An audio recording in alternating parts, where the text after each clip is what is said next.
Late us see centre of mass of system of particles. अभी क्या है students, हमने प्रीवियसली डिस्कस किया था कि centre of mass of two particle system, ठीक है, दो पार्टिकल्स थे, उस सिचुएशन में सेंटर ऑफ मास निकाला था। अब यहां पे क्या है, अगर n पार्टिकल्स है, लेट n पार्टिकल्स हैं, तब क्या होगा जी, तब formula will be then RCM will be equal to summation, क्या होता है, ये MI RI, ये RI कर लेते हैं जी, ठीक, MI RI, I equal to 1 to n divided by, क्या होता है, divided by total summation of I equal to 1 to n फिर MI, ठीक। ये अगर इसको एक्सपेंड करोगे तो क्या निकलेगा, वही जो आपका फॉर्मूला आप अभी क्या निकाले थे, जैसे RCM निकाले थे, M1 R1 plus M2 R2 bye M1 plus M2। और अगर इसको आप एक्सपेंड करोगे, केवल बच्चों इसका इतना जानिए और ज्यादा कोई इतनी जरूरत नहीं है, बस खाली बता दे रहा हूं कि अगर इसको करोगे तो ये क्या आ जाएगा, M1 R1 plus M2 R2 plus dot dot dot MN RN divided by M1 plus M2 plus dot dot dot MN, ठीक। तो ये फॉर्मूला आपका n पार्टिकल्स के लिए होगा, क्लियर। तो अब क्या है कि अब यहां से कई बार यूज में आता है कि x, y और z तीन कोऑर्डिनेट्स होते हैं, तीनों के लिए क्या अलग अलग होगा जी। अब देखिए तीनों के लिए अलग अलग, जैसे आप कहें XCM इक्वल टू क्या हो जाएगा, यहां r के स्थान पे x हो जाएगा, है ना, summation I equal to 1 to n MI XI divided by summation I equal to 1 to n MI, clear. इसी तरह से आप देखिए दूसरी तरफ YCM सेंटर ऑफ मास, ठीक। तो अब क्या है, YCM will be equal to ये I equal to 1 to n MI YI by I equal to 1 to n MI, clear. अब नेक्स्ट क्या है, ZCM क्या हो जाएगा जी, summation I equal to 1 to n MI YI divided by summation I, sorry ZI ना, ZI और MI 1 to n। Is that clear. ये फॉर्मूला ऐसे का ऐसे रह जाएगा, ठीक। तो अब देखते हैं जी, अच्छा अब देखिए कि जैसे इफ द पार्टिकल या body is at x axis, if the body या कहिए particle is at x axis, अगर एक्स एक्सिस पर है तब क्या हो जाएगा जी, एक्स एक्सिस के लिए तो फॉर्मूला लगेगा, ठीक है। तो XCM तो वही रहेगा M1 X1 plus M2 X2 divided by M1 plus M2, पर YCM के स्थान पे क्या होगा, YCM will be equal to 0। इसी तरह से if the particle is at y axis, ठीक। अगर x एक्सिस पे है तो ZCM भी क्या होगा, दैट विल बी आल्सो 0 ना, ठीक। तो if the particle is at y axis and z axis so on, ठीक। तो वहां पे क्या है, y एक्सिस पे होगा तो XCM 0 होगा और ZCM भी 0 होगा, YCM के लिए फॉर्मूला रखा जाएगा। और इसी तरह से and so on, and z के लिए भी कर देते हैं। If the particle is at z axis, तो क्या हो जाएगा जी, ये XCM will be equal to 0 and YCM will be equal to 0। ठीक, अब देखते हैं बच्चों की ये क्वेश्चन है, 3 मासेस का एक ट्रायंगल है।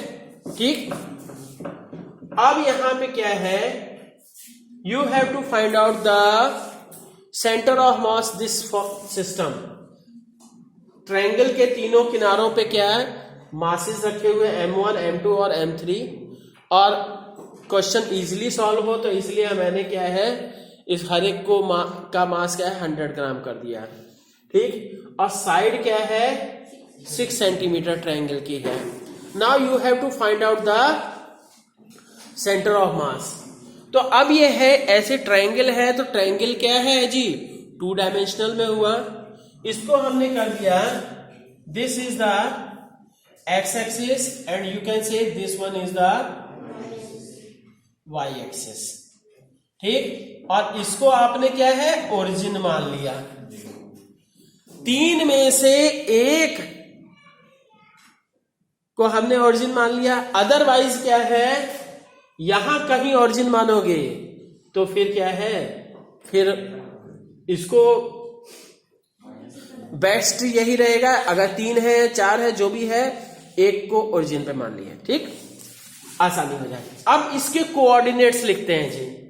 साइड क्या है 6 सेंटीमीटर है, तो अब ये है इसके कोऑर्डिनेट्स देखिए, इसका क्या हो जाएगा जी, ठीक, ये क्या हुआ, सुनिए, ये 6 सेंटीमीटर साइड है इसकी, तब क्या हो गया जी, यहां से इसका x एक्सिस कितनी वैल्यू होगी जी, इसके कोऑर्डिनेट्स क्या हो गए 0 0। ठीक, इसके कोऑर्डिनेट्स क्या होंगे M2 के 6 और 0। ठीक है, x एक्सिस का 6 और y एक्सिस का 0। अब इसका क्या होगा, यहां से तो 3 हो गया क्योंकि x एक्सिस का के कारण से ये 3, ये पॉइंट हो गया, ये मास नहीं है, ये वैसे ही हमने पॉइंट ड्रॉप किया है। ठीक, कि आपको पता रहे, ये 3 हो गया। अब y वैल्यू क्या होगी इसकी, हाँ √27। तो ये क्या है √27। जैसे अब क्या है, बहुत बच्चे नहीं निकाल पाएंगे, सीधे से हम देखते हैं जी, ये क्या है,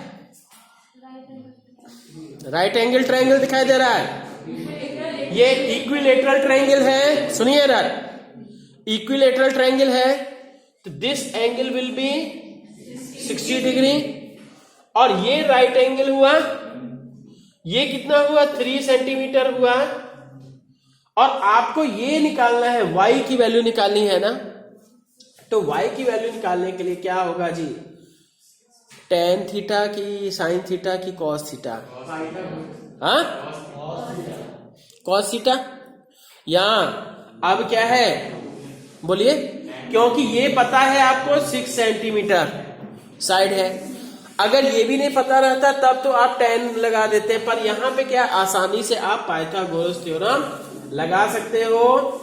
क्या हो जाएगा, from figure y1 will be equal to, इसका नाम y1 रख दिया, y1 will be equal to क्या होगा जी, ये बोलिए 2 साइड्स हैं, ये y, हाँ इससे क्या है 6 का स्क्वायर प्लस इक्वल टू 3 का स्क्वायर प्लस y1 का स्क्वायर, यही ना, तो ये कर दिया गया जी, y1 will be equal to √6 6 36 और 9, कितना आ गया √27 सेंटीमीटर। क्लियर। अब क्या है,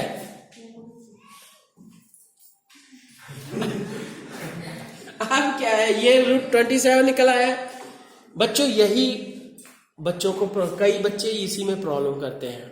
ठीक, दूसरी बात क्या है, ये इतना तो हो गया। अब नेक्स्ट हम इसके बाद क्या करते हैं जी कि ये अब XCM लिखते हैं जी। XCM क्या हो जाएगा, इसका M1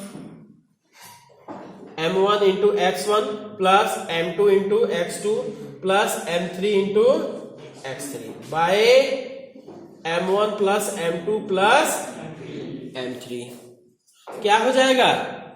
ठीक, यहां पे XCM की वैल्यू कर देते हैं जी M1, सभी की वैल्यू 100 ग्राम है, कॉमन आ गया है। ठीक, X1 की वैल्यू 3 प्लस ये मास जो है 100 ग्राम कॉमन कर दिए हैं 3, और फिर ये X1 की वैल्यू 3 आ गई और X2 की वैल्यू 6 प्लस X3 की वैल्यू 0 डिवाइडेड बाय ये भी 100 100 100 300 ग्राम। तो क्या आ गया जी, तो 6 और 3 9 9 बाय 3 है ना, 0 ये कट जाएगा ना, तो 3 मतलब इसी लाइन पे एडजस्ट करेगा सेंटर ऑफ मास। ये तो क्लियर हो गया। अब तो कह सकते हो जी XCM will be equal to 3 centimetre. अब देखते हैं YCM will be equal to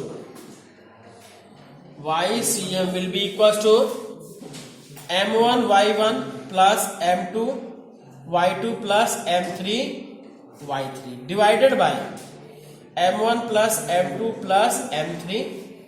यहां से सभी का मास 100 ग्राम कॉमन हो गया और नीचे भी क्या है 300 ग्राम हो गया, तीनों का मास सेम है।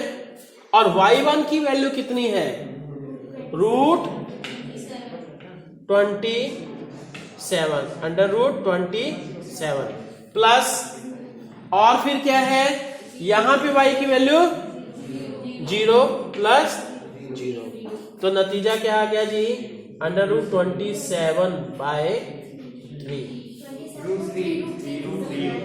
अब देखिए 3√3/3 कट जाएगा, तो YCM will be equal to, नहीं आ रहा है, हाँ, तो यहां से क्या है YCM will be equal to √3 centimetre.